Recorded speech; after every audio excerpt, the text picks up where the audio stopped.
दोस्तों नमस्कार, मैं राम सूरत यादव। आपने देखा है ये chief justice of India DY Chandrachud जब से सुप्रीम कोर्ट के चीफ जस्टिस ऑफ इंडिया बने हैं तभी से बीजेपी सरकार बार बार सुप्रीम कोर्ट से टकराने की कोशिश करती है और एक तरीके से सुप्रीम कोर्ट में भी कब्जा करने की पूरी तरीके से कोशिश करती है। आपने देखा भी है कोलेजियम सिस्टम को लेकर के किस तरीके से कई बार जो है बीजेपी सरकार और सुप्रीम कोर्ट आमने सामने हुए, लेकिन DY चंद्रचूड़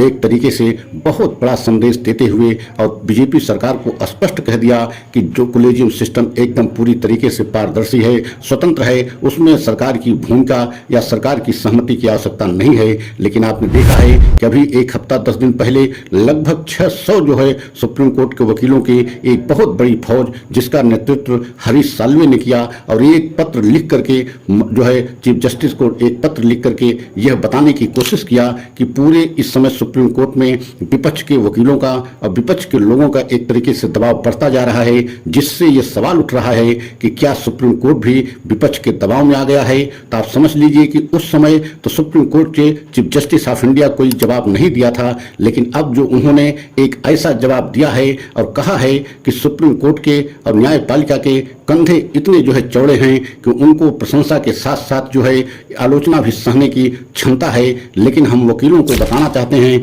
खासकर सुप्रीम कोर्ट के वकीलों को, कि उनको जो है न्यायपालिका के प्रति जो है वफादारी करनी चाहिए और संविधान के प्रति उनको जो है अपनी पूरी निष्ठा से जो है काम करना चाहिए। लेकिन अब हम जो बताने जा रहे हैं कि किस तरीके से चीफ जस्टिस ऑफ इंडिया से इस समय पूरी बीजेपी सरकार डरी हुई है और बीजेपी सरकार के सभी गुर्गों के लिए एक बहुत बड़ी आफत बन गए हैं चीफ जस्टिस ऑफ इंडिया। तो आज हम पूरे सच का खुलासा करेंगे, लेकिन सभी देशवासियों से यह अपील करते हैं कि अगर हमारे चैनल पर पहली बार हैं तो चैनल को लाइक सब्सक्राइब कर लें और वीडियो को अंत तक देखें। तो सबसे पहले यह बताना बहुत जरूरी है कि जब से इलेक्टोरल बॉन्ड का पूरा डाटा जो है पूरे देश के सामने आया है तभी से बीजेपी सरकार एक तरीके से हिल गई है, तिलमिला गई है। एकदम जो है बीजेपी सरकार ये कभी नहीं चाह रही थी कि चुनावी चंदा का जो एक तरीके से बहुत लंबा जो है इसमें फ्रॉड घोटाला हुआ है ये देश के सामने आए, ऐसा कभी बीजेपी नहीं चाह रही थी। लेकिन आपने देखा है कि इतना कड़ा रुख अख्तियार करते हुए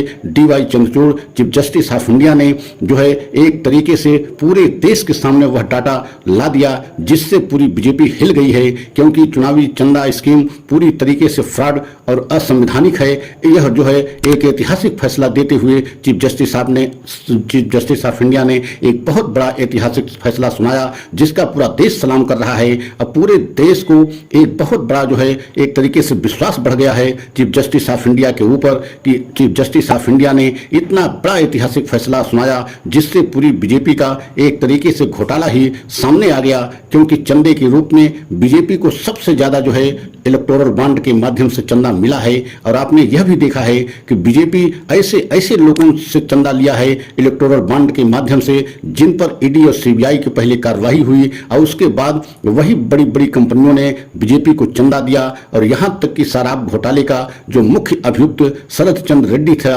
उससे भी जो 55 करोड़ रुपया बीजेपी को चंदा मिला। और यही कारण है कि आज आम आदमी पार्टी को जितने बड़े बड़े नेता जेल में हैं, मतलब अरविंद केजरीवाल दिल्ली के मुख्यमंत्री भी जेल में हैं, तो वही शरद चंद्र रेड्डी के जो है एक बयान और जो है नाम लेने से हैं। तो आप समझ सकते हैं कि बीजेपी के लिए एक तरीके से बहुत बड़ी मुसीबत बने हैं चीफ जस्टिस ऑफ इंडिया ने। और जिस तरीके से 600 वकीलों की फौज जो है बीजेपी ने लगा दिया है, या ये कहा जाए कि चीफ जस्टिस ऑफ इंडिया को एक तरीके से घेरने की कोशिश की जा रही है, लेकिन चीफ जस्टिस ऑफ इंडिया ने स्पष्ट कह दिया कि हम किसी तरीके से झुकने के लिए तैयार नहीं हैं और जो सुप्रीम कोर्ट से टकराएगा या जो सुप्रीम कोर्ट से कोई विषय में ऐसी कुछ बातें करेगा उसको उसका खामियाजा भुगतना पड़ेगा। और आपको यह भी बताना जरूरी है कि जब 600 वकीलों की फौज की तरफ से लगभग जो है हरीश साल्वे ने पत्र लिखा था तो उस पत्र का प्रधानमंत्री मोदी जी भी समर्थन किए थे कि ऐसा लगता है कि आज सुप्रीम कोर्ट विपक्ष के दबाव में काम कर रहा है। तो आप समझ सकते हैं कि जब देश में बीजेपी की सरकार हो और देश के सभी संस्थान जो है एक तरीके से बीजेपी के कब्जे में हो और बीजेपी के इशारे पर काम कर रहे हों, और यही विपक्ष का आज 10 वर्ष से आरोप लगाया जा रहा है विपक्ष आरोप लगा भी रहा है, लेकिन अब प्रधानमंत्री मोदी या उनके समर्थक जो है सुप्रीम कोर्ट के वकीलों के द्वारा अगर सुप्रीम कोर्ट पर इस तरीके से आरोप लगाया जा रहा है तो इसका मतलब है कि पूरी बीजेपी इस समय तिलमिला गई है, पूरी बीजेपी हिल गई है, क्योंकि इलेक्टोरल बॉन्ड का सच जिस तरीके से पूरे देश के सामने चीफ जस्टिस ऑफ इंडिया के कड़ा रुख अख्तियार करने की वजह से आया। अगर जो है चीफ जस्टिस ऑफ इंडिया इतना कड़ा रुख न अपनाते और एसबीआई को एक तरीके से इतना कड़ा अल्टीमेटम न देते 24 घंटे के लिए, तो शायद ये सच जो है देश के सामने न आता, क्योंकि यह सच आने से बीजेपी के एक तरीके से भ्रष्टाचार उजागर हो गया। क्योंकि प्रधानमंत्री मोदी जिस तरीके से ये कहते हैं कि हम भ्रष्टाचार को समाप्त करेंगे, लेकिन भ्रष्टाचार का इतना बड़ा मामला जो है इलेक्टोरल बॉन्ड के माध्यम से जो है गोरख धंधा चल रहा था, अगर वह पूरा सच देश के सामने आ गया